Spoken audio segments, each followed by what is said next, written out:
All right, guys, coming to you live from Island Studios. This is Tim Lauer with the Tim Lauer Podcast. Thank you for tuning in. Today we have a special guest, Patrick McWilliams. Patrick is currently the Vice Chair of the Baldwin County Republican Executive Committee. He is retired Navy, is that correct? And much other stuff. But let me go ahead and introduce Patrick and anything else you guys want to tell me about yourself. Thanks, Tim. It's great being here today. I've lived in this area now. My wife's originally from here, but we came back here about 11 years ago. So this was always going to be home. This is actually the longest place I've ever lived in pretty much my entire life. So, wow. Yeah, so with that said, we're, I don't want to say we're pseudo-natives, but we're natives, the area, so to speak. And it's just been amazing here the last 11 years. It's gone a direction I can't even begin to imagine. So we're thankful for all the opportunity and to be able to serve now as a public servant once again. So a lot has happened in 11 years. So I was just looking at some statistics on Foley, just Foley alone, not Baldwin County. Foley alone since 2010, it's a little over 11 years ago, to now, till 2021, this county's grown 43%. No, the city has grown 43% of Foley. Unbelievable growth. Lots of things happened in the time you've been here. I've met Patrick probably about 5-6 years ago, I'd say, through the Republican Party. I went to a lot of different events, and we instantly connected. And sometimes you connect with people you're not sure exactly why. And I learned he was retired Navy. My dad was also retired Navy. So even though I didn't serve, we kind of had a lot of similar experiences, I think, which kind of gave us that connection. Absolutely. In the beginning. So how long did you serve in the Navy for? I served for 25 years. Wow. Thank you for your service. That's awesome. I flew and was also a cryptologist. So okay.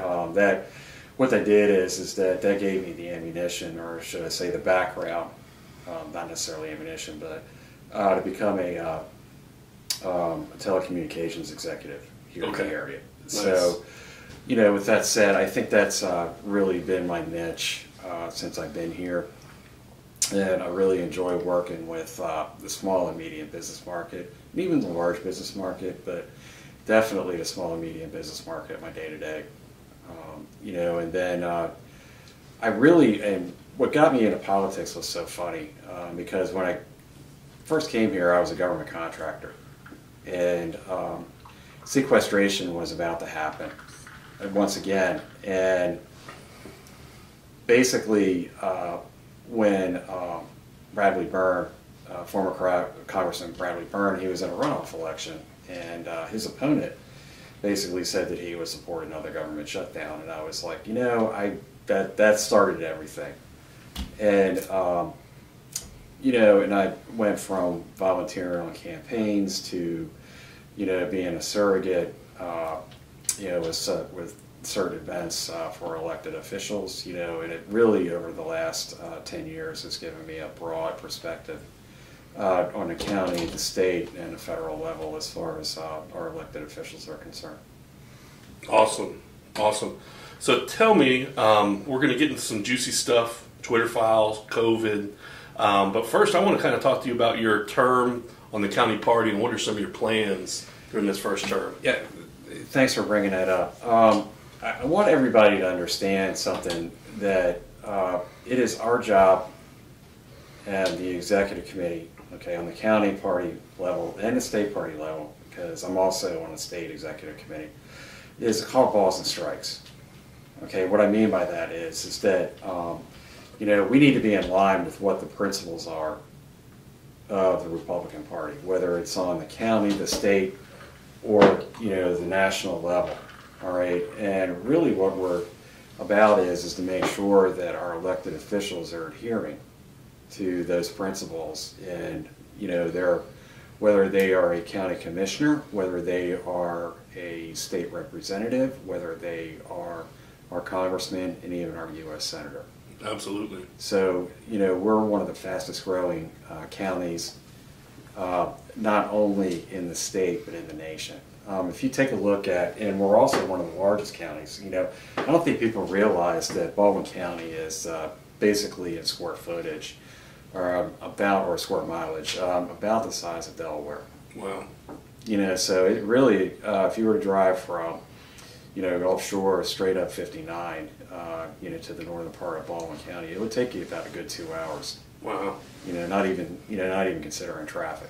That's right, and probably more than 95% of that growth is concentrated to Spanish Fort south. Right. To the beaches. You've got your pockets. You talk about, and there's even going to be growth in Bay Minette. We've got a lot of large industry coming into the area. Especially with Novelis announcing that they're going to build now on the mega site that Baldwin County Commission bought about 10 years ago. So that's now in play. So realistically, looking at numbers here, I think right now, last census, we were at probably about 250,000 people that actually live in Baldwin County.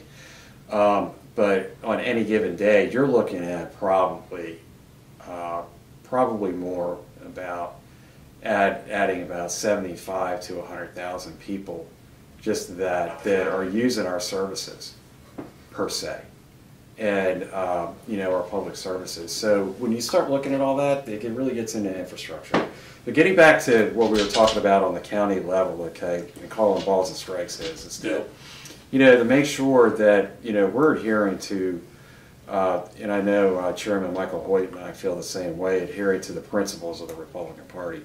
And one of those is that thou shalt not, is President Reagan's 11th commandment, is that thou shalt not speak ill of anybody else in the party. One of the things that I've seen over the last couple of years is that there have been some local and state races that have turned into mudslinging. And going forth through the midterms, anybody who decides to run for a seat, okay, inside of Baldwin County, and even on a state level or a federal level, they're going to have to come and talk to Chairman Hoyt and myself, okay, and explain that this is not going to turn into a mudslinging fest with their opponent in the primary, okay, because we're not going to put up with that. And we'll go as far as is that if it does turn into that, then we will look at, seriously, once the general election happens, how much support we actually do give that candidate. All right. Now we understand there's going to be outside influences, okay, and that's another thing. That's right. When you start talking some of these big PACs that come in from, out of state. And they're trying to influence local elections down here, but and I'm going to be looking at that. That's one thing I'm going to be looking at. And the state executive committee is that with some of these PACs, they're tearing apart candidates that are inside the same party, and I really don't want to see that. And realistically, if I start seeing mudslinging, then they're going to have to come and talk to me and explain to me why they feel it's in their best interest not to support the principles that are tried and true, that have been around for 50, 60 years as far as who we are as a party. Yeah.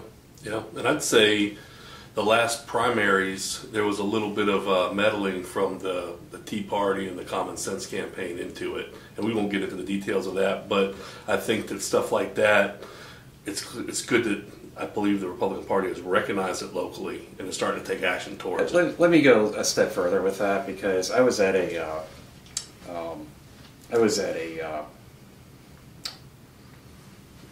meeting. There was a Republican meeting for a group that meets once a month in early December. Okay, and the speaker basically got hijacked by a special interest group that. Really, they had no aspirations of ever joining a Republican Party or supporting any of the principles of a Republican Party. What they wanted is that they basically showed up and just basically hijacked whatever the speaker was going to say. Right. And I'm not going to stand for that. Yeah. Okay, you're not going to walk into our meetings, okay, and expect that you're going to come in with your agenda, all right, that may not be in line with what is being sought after on the national, state, and even the county party level. And you can go look at our website and see what we're about as well. It clearly outlines it. And if you're not in line with that, you're not going to be there. That's right.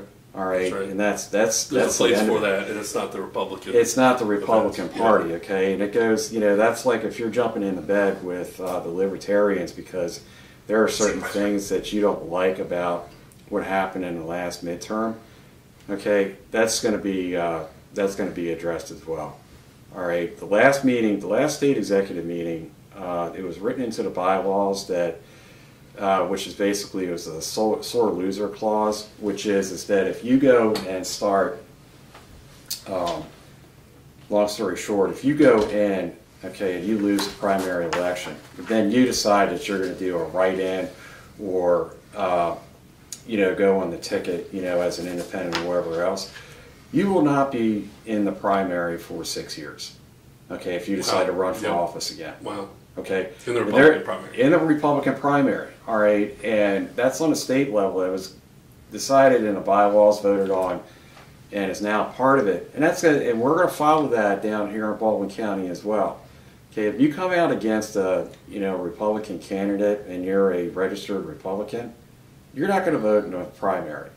Okay, and I fully, plus we're now having closed primaries. So, which I think was a step in the right direction as well. So they proposed and voted on the state executive committee, but there's still some legislation that has to happen to that is put correct. That in place, to put that in place with a closed primaries. Thank you for making that determination or clarification. But and I think it does need to be voted on by the legislature. Because we don't want to find ourselves in a position where, like what they did with Maryland, you had a lot of crossover voting in the Republican primary.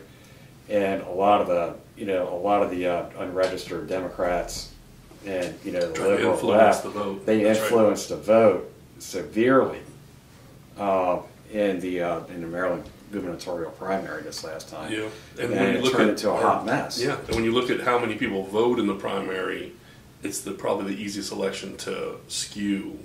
Oh yeah, with that kind of numbers. Yeah, exactly. So I'm a firm believer in close the primaries so they don't skew the numbers. The same people that voted that are registered Republicans right now that have voted straight ticket Republican are not going to be affected at all. All right, and really what we're doing is that we're more or less trying to protect their vote. So let's get into a couple questions. Okay. A couple left balls for you. So first one, do you believe there was election interference in the 2020 presidential election? I believe that there was some bad actors that played out. Okay, and what I believe is that, and it goes down to where the election law is of state rights. Okay, and you take a look at these Democrat strongholds. Okay, what I mean by that, let's take a look at Philadelphia. Okay, let's take a look at Atlanta. All right, let's take a look at these states that are blue states, so to speak, or and what they did. We can even go as far as Michigan. Okay, and what happened up north. And they're heavily populated, and what you're seeing is that they're trying to control the vote. They're trying to control the vote via ballot harvesting. With the mail-in. I think the mail-in boxes was very suspect. During a 2020 election. I also believe that their, voter information is now coming to light. I think you need to take a look at also what we're doing here on the state level as well. I know the incoming Secretary of State, Wes Allen's already came out and said, anything that, the Soros era, voting machines are going to be out the window because of the data that they're collecting. Okay, so realistically, you want to get back to whether there was voter interference. I think what's happening more or less is that you got to look at the voter laws of each state and what they're doing. Okay, and you also got to take a look at what the DNC playbook is as well, and what are they doing? Okay, they're doing early voting. Take a look at what happened in the Senate race between Furman and Dr. Oz. That went in a direction, And they knew, the Democratic Party knew, okay, they banked on early voting. They banked on mail-in ballots, okay, because they knew as soon as Fetterman got up there, Fetterman, not Furman, as soon as he got up there in front of everybody and they saw, you know, and God bless the man, I don't wish him any ill will. Nobody does. I mean, he suffered a stroke. I mean, you know, thank God he's still alive. But at the same time, he's impaired. All right. Yeah. But and it was broadcast nationally, and we all knew it, but it still went through. Okay, and the reason being is because the Democrats have figured out basically how to game the vote. All right, and they did that also. And let's bring it to 2022. The red wave actually came about and started to become a red tide. And the reason being is because they got out there. They did mail-in voting. Okay, they concentrated on areas where, you know, they felt that they had a weak candidate, okay, and really put the campaign and put the money towards where, you know, the candidates that we were putting out there probably weren't where they should be, right, okay, or should have been there in the first place, you know, and a qualified candidate. So with that voting, you know, I think the Republican Party needs to take a deep look at how they, you know, we got to play the game too, right? I mean, until we change the game, we got to play the game exactly. too. I think that's exactly the ballot harvesting, the mail-ins, the early voting. You know, as long as that stuff is on the table, obviously we should clear that. But until then, we should definitely jump in and take advantage of that as well.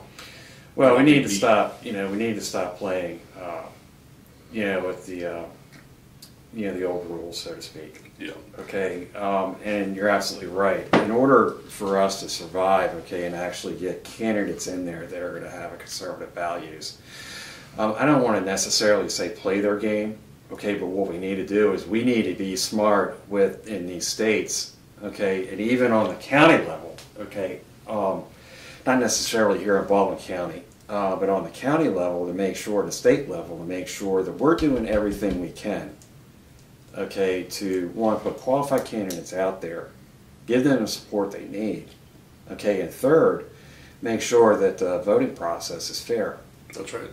All right, and you know, and on a national level, we need to go into, you know, and do what I like to call forensic analysis of what happened. You know, we need to find out what happened in some of these states like Arizona. Arizona right now is really being looked at as far as what happened in a gubernatorial race out there. Okay, I know that Kerry Lake just lost a court battle, and I think they did certify the vote out there against her opponent, but still, there was some shenanigans that went on out there that it never should have transpired. And too many times they're allowed to, you know, it happens right in front of you, almost like a cloak and dagger, but they do the cheating, they do the harvesting, they got machines that aren't working right and they know it going into it that are in counties that are heavily Republican populated, but then they kind of get the slap on the wrist later. So for them it's just about winning because they know they're not going to be held accountable for it, and that's where hopefully this new Republican wave coming in can help hold them people accountable. Well, I think the other thing is that you got to get people in there who you know, are smart and have ran successful you know, voting strategies. Okay, quite frankly, we need to start looking and blueprinting what happened in Florida. Florida midterms, yeah, I mean, they did a great. Holy smokes! I mean, they carried Miami-Dade County. Yeah, yeah. You look at the contrast from Bush Gore, right, to now, and there's no hanging Chad. I mean, they really cleaned up. Oh, they did. You know, and you know, I think a lot of that has to do with the leadership of you know, Governor DeSantis. But at the same time, I also do believe that they've got a strong, very strong state GOP there, and I think we really need the blueprint, so to speak, what they did in Florida, okay, and start modeling that. Yeah. You know, let's model that in California. Let's model that in Arizona. You know, let's start looking at some of these swing states, okay, where it used to be Republican strongholds, I mean, my God, Barry Goldwater came out of Arizona. I mean, he's got, the father of modern conservatism. And, I just think that we have to look and try to, well, not try, but do a better job of, making sure that these, we get, like I said, qualified candidates, and making sure that not necessarily play their game, but beat them at their own game. I agree. So kind of the theme today is, I wanted to talk about the presidential elections 2020 first, because next we're going to kind of lean into the Twitter files. Yeah. And COVID and all this was kind of like a perfect storm around that time. So not only was it a perfect storm where it changed a lot of things in America, and I believe the election as well, but also coming out of it, I believe it's changed a lot of people's mindsets as far as who's telling the truth, who's not, and what the government's saying is not necessarily always what's going on. So it's really opened up some conspiracy theories that we thought were conspiracy theories in 2019, and now a lot of them are coming to be true. Not to put a tinfoil hat on or anything like that, but on a surface level, when you see stuff like the government interacting with Twitter, and it's not just Twitter. It's got to be Facebook. It's got to be YouTube. It's got to be Instagram. It's got to be Google. Right. It's got to be all these big tech corporations that they're in bed with, pushing the agenda. And they did it right there with Trump in office, the one who wants to bring the truth to the American people. So I believe since we were kids, we've been kind of programmed, or at least taught to be lied to or be deceived. I think a lot of it has to deal with the fact that we now live in an information age. Okay, so us per se, we don't have the same how do I say this mindset that somebody who's in their my stepkid's age, in their mid and late 20s, even early 30s now. It's getting harder and harder to not tell the truth or not be honest. Well, but let me back that up a little bit. Okay, let's talk a little bit about Twitter and what happened with Twitter during the 2020 presidential election and what's happening now. Okay, there was a fishing tournament. It was called the Lake Erie Walleye Tournament. It happened about a month ago. Yep. Okay, and it was a big bet. It was a big tournament, and $30,000 grand prize. Well, the two fishermen that won it, okay, when they put their walleyes on the scale, okay, what looked like a 4-pound walleye turned out to be an 8-pound walleye. And what they did, they cut the fish open, and they had 4 pounds worth of lead waste drop out of it. Yep, that's right. Okay, and and basically, they almost formed, the audience almost formed a lynch mob against these two fishermen. Because they had won years previously also. Well, the other thing is that they got charged, they had felony charges brought against them. Wow. Okay. Now, let's talk about Twitter. Okay. Twitter tipped the scale. Or they basically tipped the scale in their favor during the 2020 election. Okay. They saw the president as a madman. There was a lot of things that went down. Okay, Jack Dorsey decided he was going to pull his golden parachute. Okay, because he saw what was coming with that, and he wanted to get out before this all went down the way it did. Basically, the way I see it is they built the monster, but then the monster took control. That's right. Okay, and you want to start taking a look at, and then their mistake is that Twitter at that point was a publicly traded company. And you had somebody like Elon Musk come in, okay, who he marches to the tune of his own drummer. Yep. Okay, and he does not play favorites with anybody. And he was like, you know what? It's time to pull the curtain back on this Wizard of Oz. All right, and that's exactly what he's doing right now with the Twitter files. Okay, and we're finding out that this thing went deeper than we even thought it was. And I think the biggest problem that I have right now has been the FBI.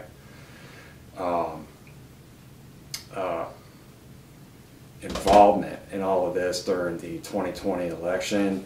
They've also, you've seen where it's also come into play with the Hunter Biden laptop issue. Yep. And really, I think we all need to get familiar with the phrase during the Senate hearings that are about to come up, or excuse me, congressional hearings. This is probably going to be the House hearings. Is that we need to all get familiar with the phrase. We cannot comment on that because it's part of an ongoing investigation. Okay, that is the FBI catch-all phrase. All right. What some of the things that I dealt with Patriot Act, after when I was in the Navy, with them when we were working with FBI after 9/11.